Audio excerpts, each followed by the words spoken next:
Abigail, the woman who changed the life of King David.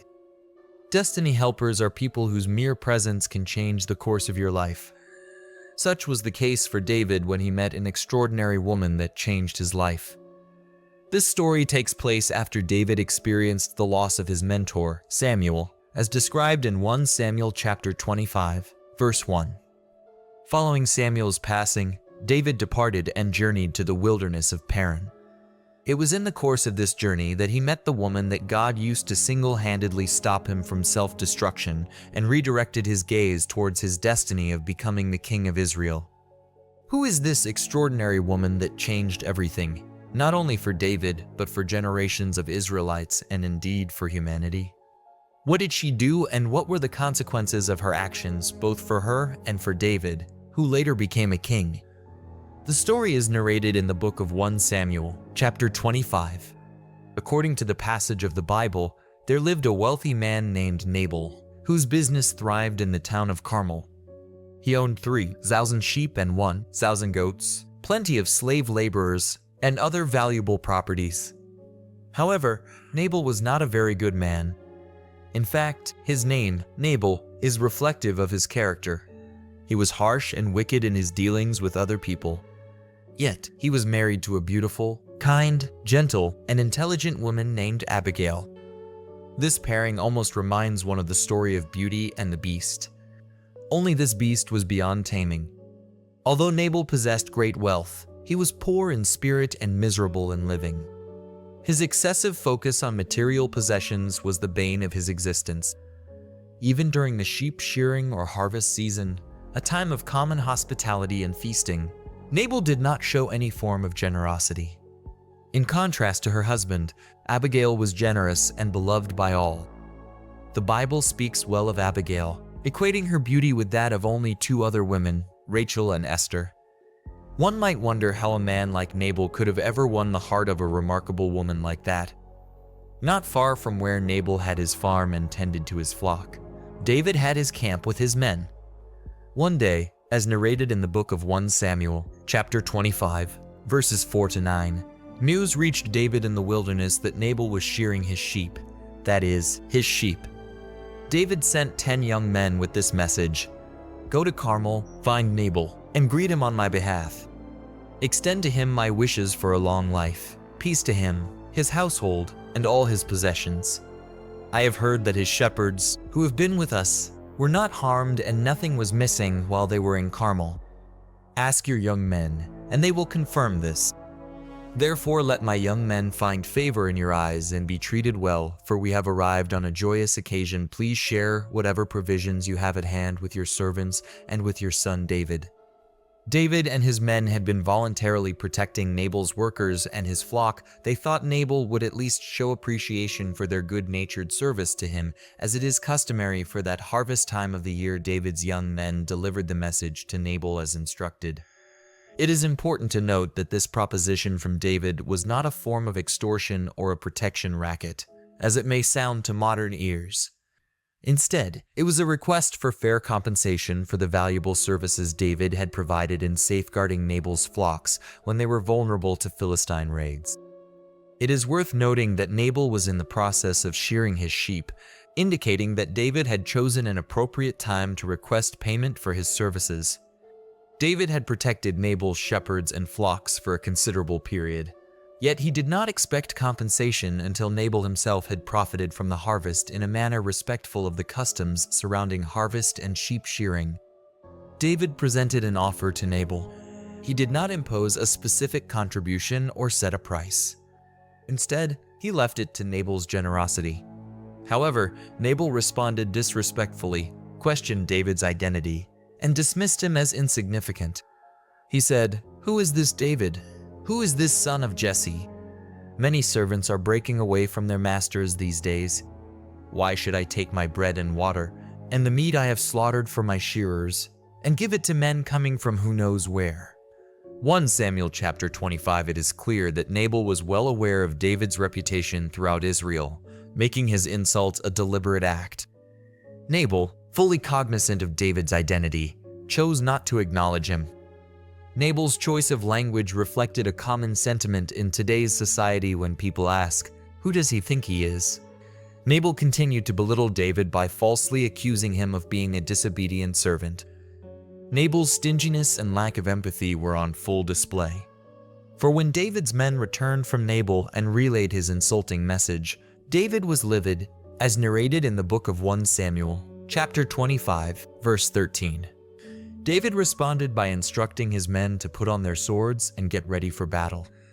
He too armed himself, and approximately 400 men joined him in preparation to confront Nabal.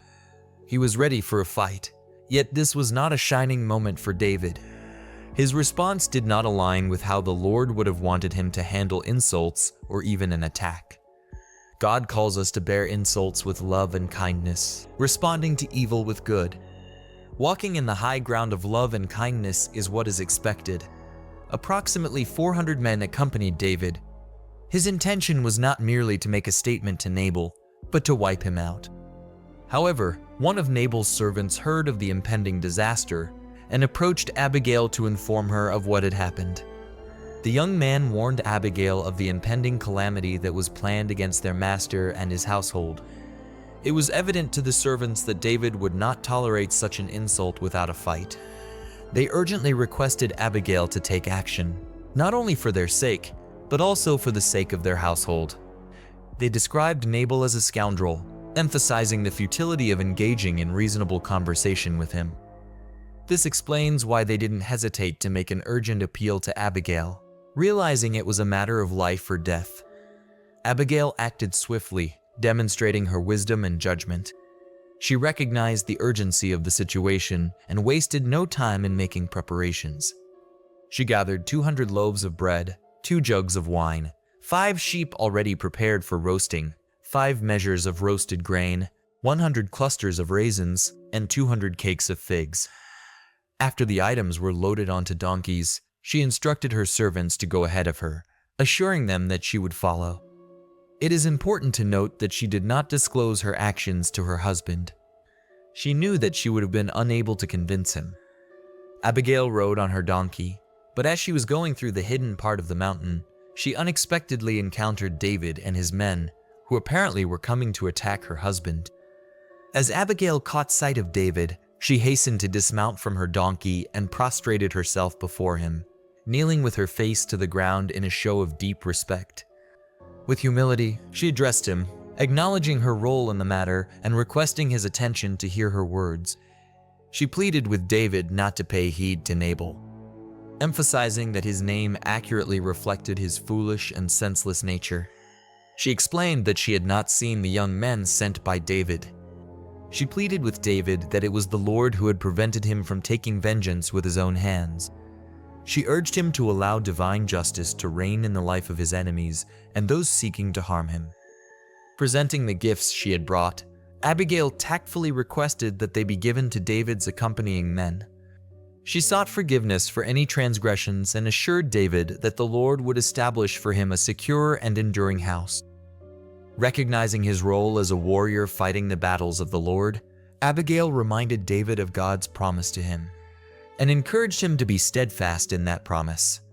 David, already in a state of anxiety and irritation, was taken aback by this sudden appearance of a lavish entourage and a graceful woman bowing before him. The sight compelled him and his entire company to halt their journey immediately. Abigail certainly knew how to command attention, even from the would-be king of Israel. Abigail's appeal to David was masterful and instrumental in averting a disaster, both for her husband and for David, who would have offended God with his action of vengeance. However, some say she also made some mistakes in the encounter. First, she openly criticized Nabal, her husband, before David, referring to him as a scoundrel. Such harsh criticism is not fitting for a wife to speak of her husband, just as a husband should not speak ill of his wife. The second criticism is that Abigail seemed to have made herself available to David for future consideration, which may have been inappropriate given the circumstances.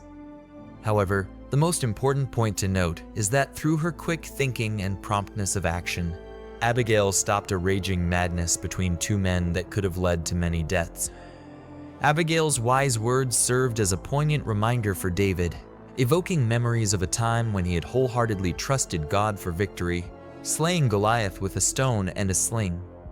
Through her insightful appeal, Abigail redirected David's focus from the bow to the Lord. What made Abigail's plea truly magnificent was its uplifting nature. Rather than tearing David down, she exalted him, emphasizing his glorious calling, destiny, and overall integrity. Abigail simply urged him to consider whether his actions aligned with his future and character. David, acknowledging the truth in her words, blessed the Lord for sending her, and commended her discretion and wisdom. He recognized that she had prevented him from shedding blood and seeking revenge with his own hands. Through her bold, swift, and wise appeal, Abigail halted David's descent into sin. Abigail's appeal was not only compelling, but practical as well. She promptly settled the debt owed to David, ensuring that he received what was rightfully his. When Abigail arrived back home, Nabal was having a grand feast and was completely intoxicated. She wisely chose to withhold her message until the morning when Nabal's disposition had sobered. When she finally informed him of the situation, his heart sank with uncontrollable rage, and he was instantly struck with paralysis. Shortly thereafter, he died. No one is beyond the reach of God's justice, and when the appointed time comes, he executes his judgment. When news reached David of Nabal's death, he praised the Lord for vindicating him and sparing him from seeking revenge. In response, he was killed. David sent a message to Abigail expressing his desire to make her his wife. When David's servants approached Abigail and Carmel with the proposal, she humbly bowed with her face to the ground and replied that she was ready to serve, even as a humble maid. She washed the feet of David's servants. Abigail promptly prepared herself rode on a donkey, accompanied by 5 of her attendants. Soon after, she became David's wife. Thank you for watching. Let me know what you think of this topic in the comment section. Please follow, like, and share this video. God bless you. Amen.